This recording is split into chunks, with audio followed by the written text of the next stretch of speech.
deixando que essa música vá nos tocando.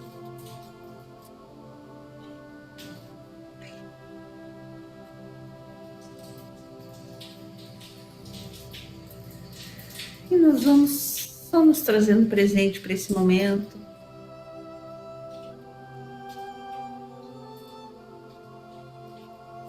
Sentindo nossos pés no chão.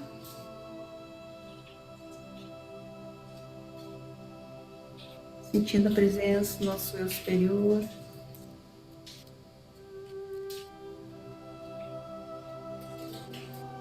A nossa própria presença.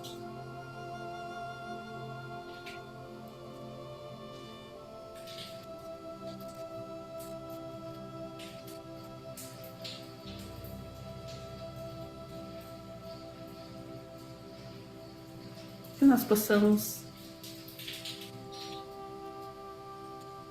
aproveitar esse conteúdo e sentir como ele nos toca. E que parte de nós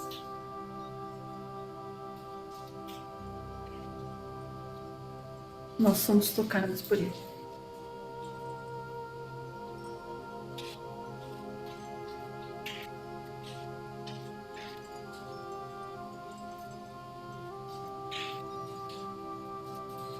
E assim, nessa egrégora que vamos criando nesse momento,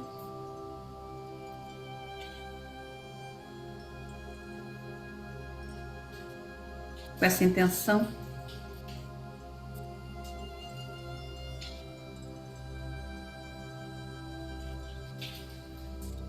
de união,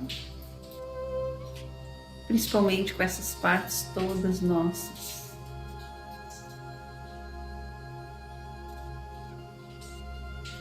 Essas partes que nos habitam e que muitas vezes nós temos dificuldade de acolhê-las.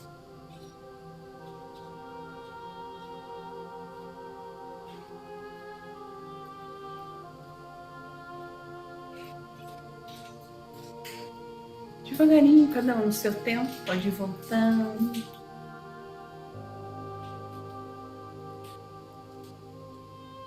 E quando estiver pronto, pode abrir os olhos e a gente possa ver o conteúdo dessa palestra. Bem-vinda, Fê. Tá, então eu vou ter que iniciar o compartilhamento, daí eu admiti a Úrsula.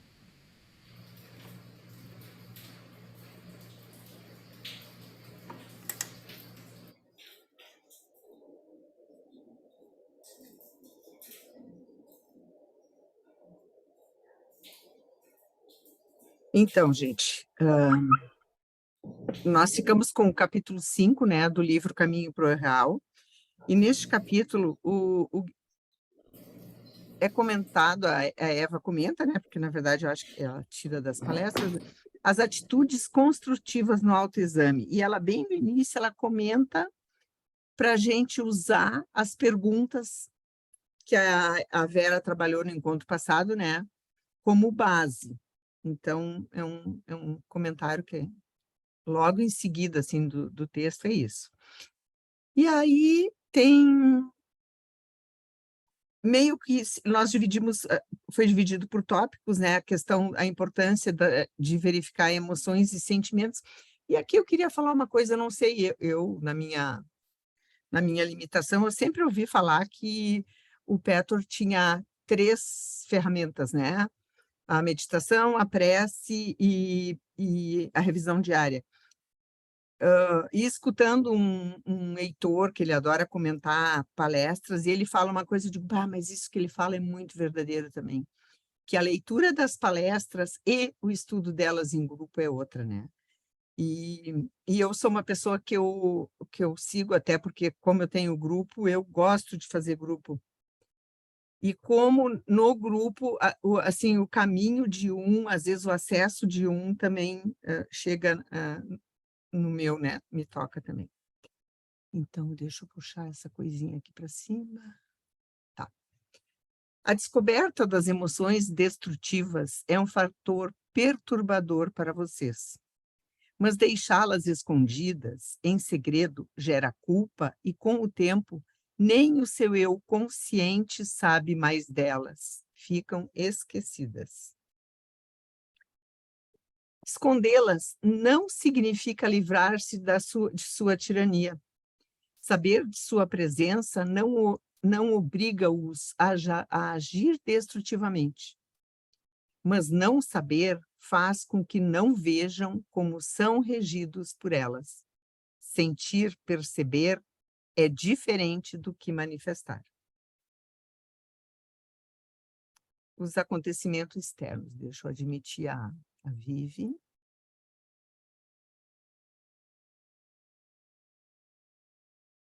Os acontecimentos externos não são responsáveis pela sua felicidade ou infelicidade. É sempre a sua atitude com relação a eles que determina o efeito deles sobre vocês. A atitude de vocês para consigo mesmos é o que conta. O trabalho de vocês ficará mais fácil e mais rápido se aprenderem a se levar menos a sério, a ter senso de humor.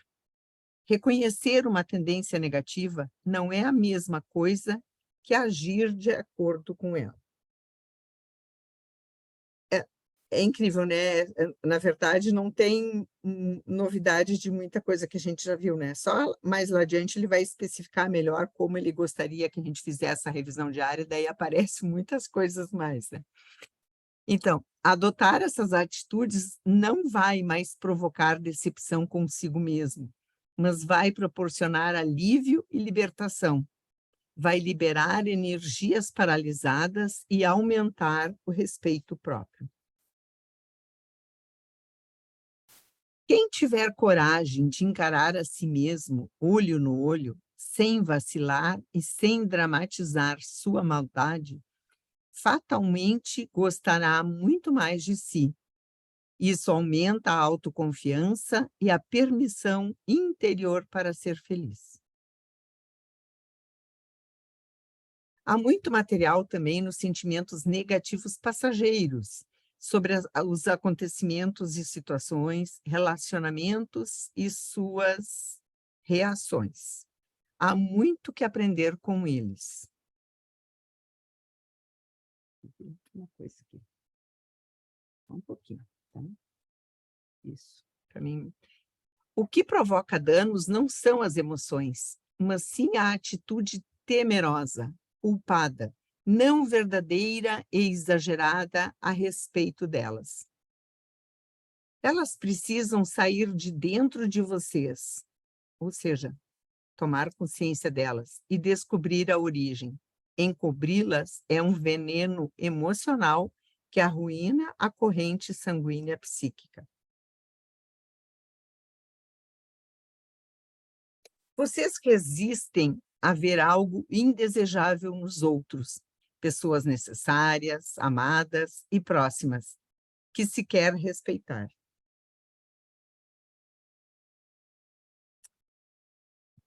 Vocês resistem... Opa, não foi? Claro, estava aqui clicando lá em cima. Essa cegueira pode ser facilmente racionalizada, sob a alegação de que é a força do amor.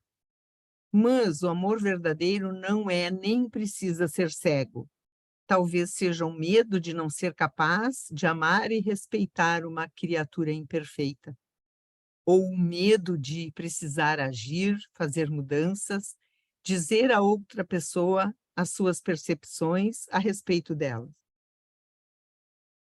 Bom, trazendo à mente, né? Que situações a gente já sentiu algo assim.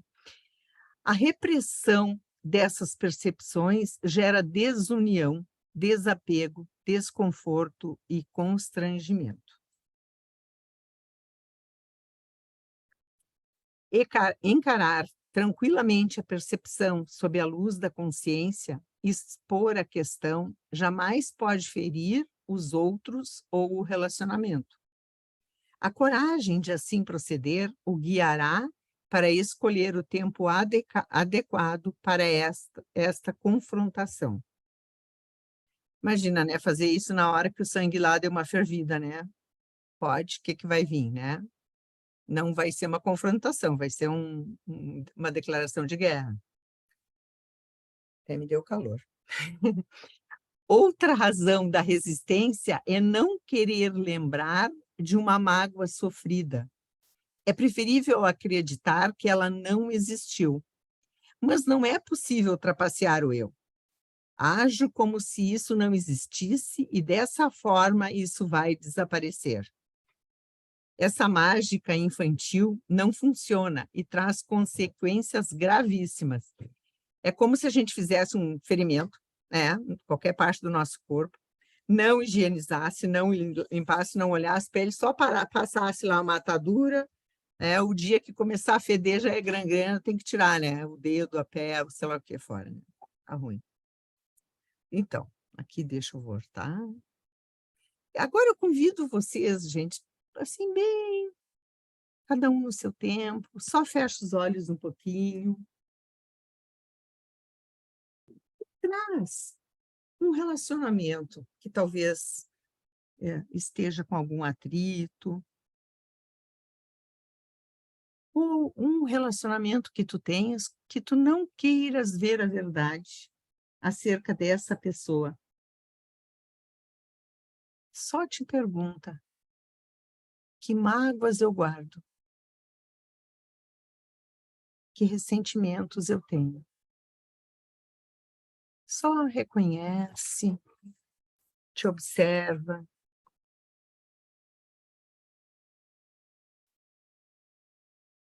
Nesse relacionamento específico, se aparecerem outros,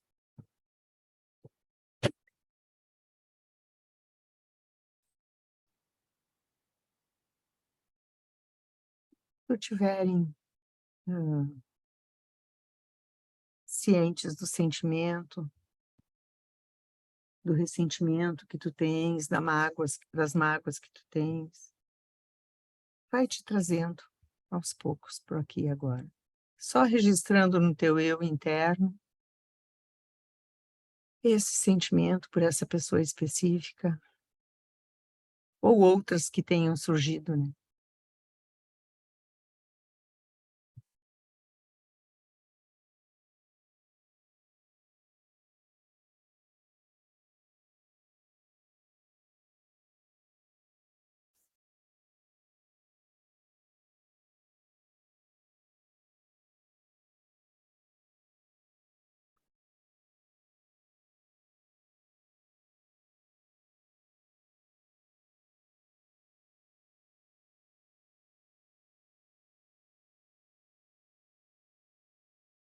Então,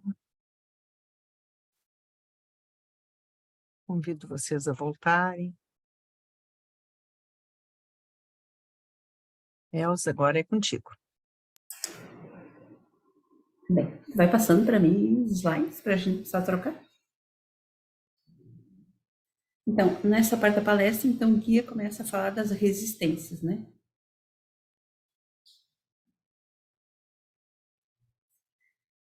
Superar a resistência é um dos aspectos mais importantes desse caminho e que traz mais recompensa. Daí ele pergunta, né, como que se pode reconhecer a resistência? Então, por uma sensação de ansiedade quando são feitas determinadas perguntas ou apresentados determinados pontos. Pela impaciência, tédio, falta de concentração. Pelo desejo constante de fazer outra coisa menos importante. Acho que isso é uma coisa que aparece, né, para todo mundo o tempo inteiro. Pelo cansaço no momento em que se inicia o trabalho. E pelos esquecimentos constantes, né? Isso é uma parte também, acho que acontece muito. Quando a gente está trabalhando e vem uma resistência, né? E a gente toma consciência de um determinado assunto e se não anotar, se não fizer as anotações, ele foge rapidamente. Então, o eu inferior contém uma criança insensata, ignorante, e o restante da personalidade que já cresceu sabe que ela está ali.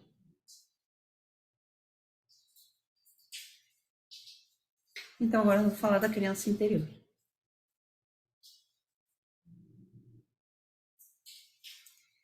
É importante permitir que a criança interior cresça.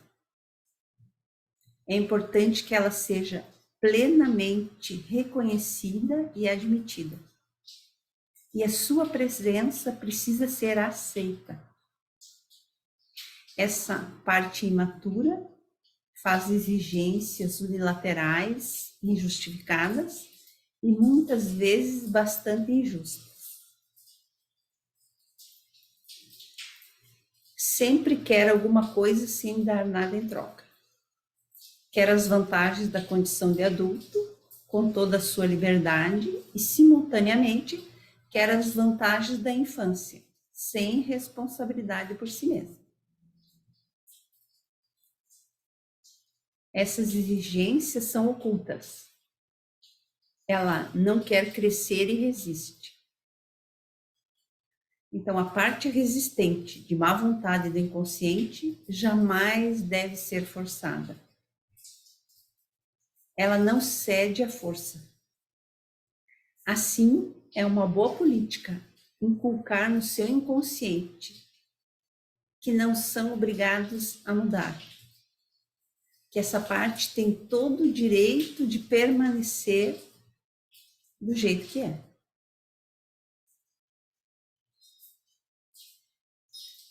A mente inconsciente responderá com maior presteza à intenção enunciada concisamente de que vocês desejam, acima de tudo, ancorar a verdade sobre si mesmo.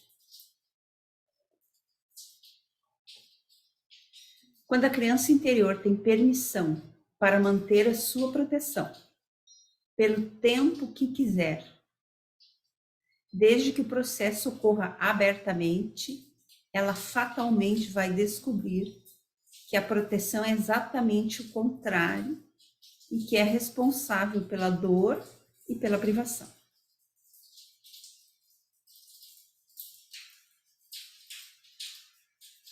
Agora, Elza, faz aquilo. Faz aquilo, é ótimo. Faz aquilo, sabe? Tá. Vai dar tempo, dá tranquilo. Tá bom. Então, nós vamos dar uma paradinha aqui, só para a gente perceber o corpo, né? E quando a gente fala dessa criança aí, interior, talvez vocês possam fechar um pouquinho os olhos. E quantas vezes a gente luta, né, contra essa parte que não quer crescer, que está parada em um determinado ponto da nossa vida, e que ela está lá porque ela sentiu naquele momento que era necessário ficar. Porque ela se sentiu protegida nesse lugar onde ela parou. Que foi uma defesa de situações talvez muito difíceis e traumáticas que ela tenha passado. Imagina ela na sua frente agora.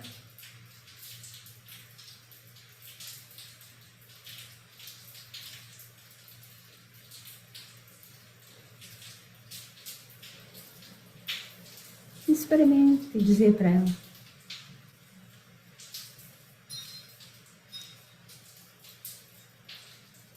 que você tem tempo para esperar, que ela fique pronta.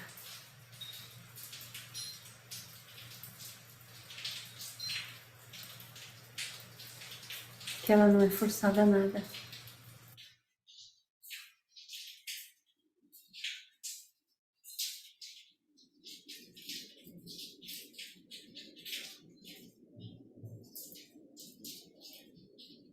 Como tu se sente em dizer para ela isso? que você tem tempo para esperar.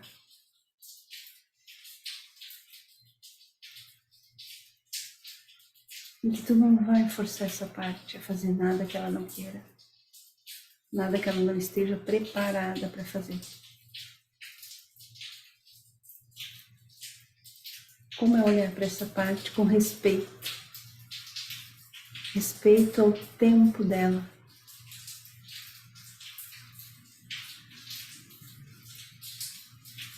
Mas que talvez ela possa saber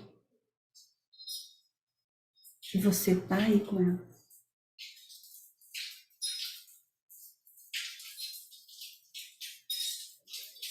E que você está esperando ela, que tu está olhando para ela.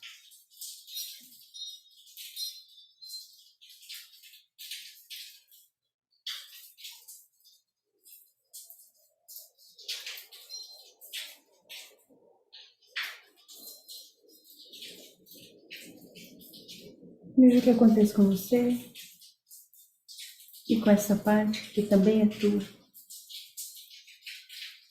E saber que tu está com ela, mas que tu não vai forçar nada.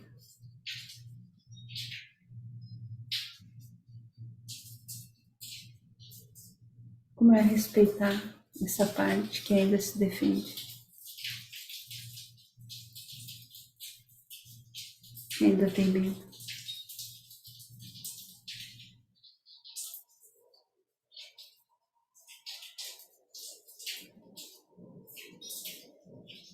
Como é respirar com ela.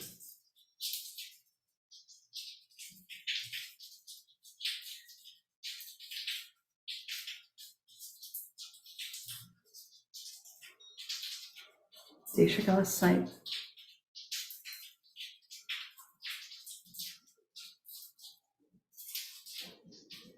Que você está aí.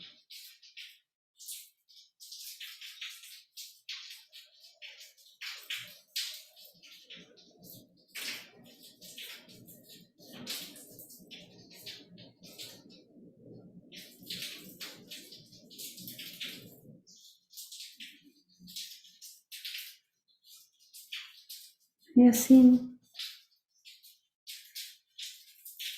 com essa presença junto com essa criança, que ela possa saber que você está com ela nesse momento e que vai continuar com ela.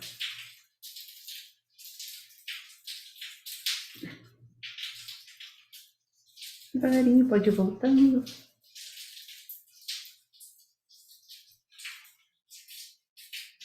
Abrindo seus olhos.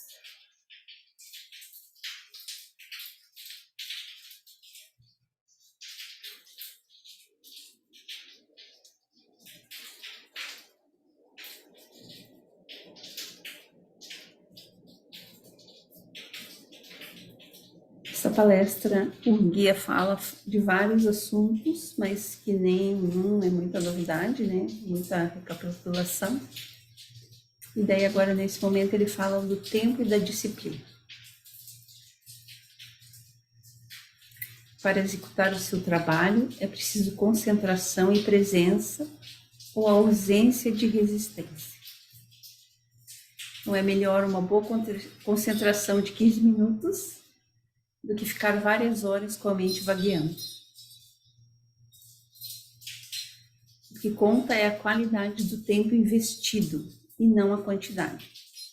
Mas depois ele fala que em média é necessário pelo menos de 15 a 30 minutos, né, que isso é variável, mas que é preciso ter um pouco de disciplina, senão o resultado será nulo.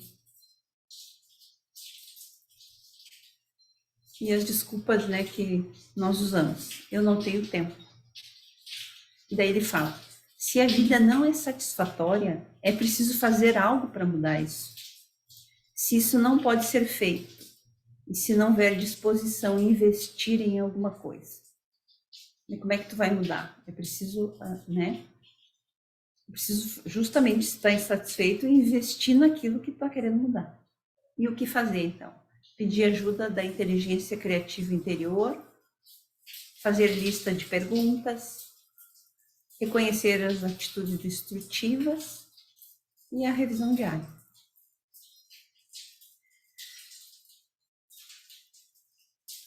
Então, ele fala um pouco da revisão diária, né? Aprendam a tomar ciência da maneira como reagem, muito antes de haver uma oportunidade de acumulação no inconsciente. A simples admissão das reações emocionais aliviam, na maioria dos casos, porque adquirem o hábito de serem verdadeiros consigo mesmo e aceitarem-se como são agora. A revisão diária é um processo de limpeza de todos os níveis da personalidade, mental, emocional e espiritual. Ela previne o auto-engano, o fingimento e a confusão. As anotações no papel causam uma impressão na psique profunda e consolidam o material, impedindo que ele se disperse, que é o que a Clô falou lá na frente, né? Lá atrás. Então, ele diz que é para a gente providenciar um caderno, separe uma parte dele para as confusões, contradições reais e aparentes, e depois as respostas que busca. Que é para fazer uma lista de perguntas, façam anotações da revisão diária com datas. Anotem as advertências, os conselhos, atitudes construtivas e afirmações. Ainda façam associações entre os materiais. É possível afirmar que uma determinada insatisfação é o resultado direto de um determinado complexo de aspectos imaturos. Ali ficou faltando uma. Então, para resolver um problema por completo, é preciso abordá-lo de vários ângulos. É importante entender que o caminho segue um movimento espiral. Ele fala muito desse movimento espiral, né? Se não esperarem esse movimento espiralado, é possível que se enganem e fiquem desanimados por achar que estão andando em círculos. Então, a gente se dá conta, né, de que conforme tu vai se movimentando, vai crescendo, né, que teve um crescimento disso, senão a gente se engana. Os movimentos em círculos espirais se repetem muitas vezes, cada vez mais estreitos, e a mesma lição é aprendida em níveis mais profundos da personalidade. Até as diferentes fases convergem para um único ponto, onde todas as coisas se encontram e se solucionam.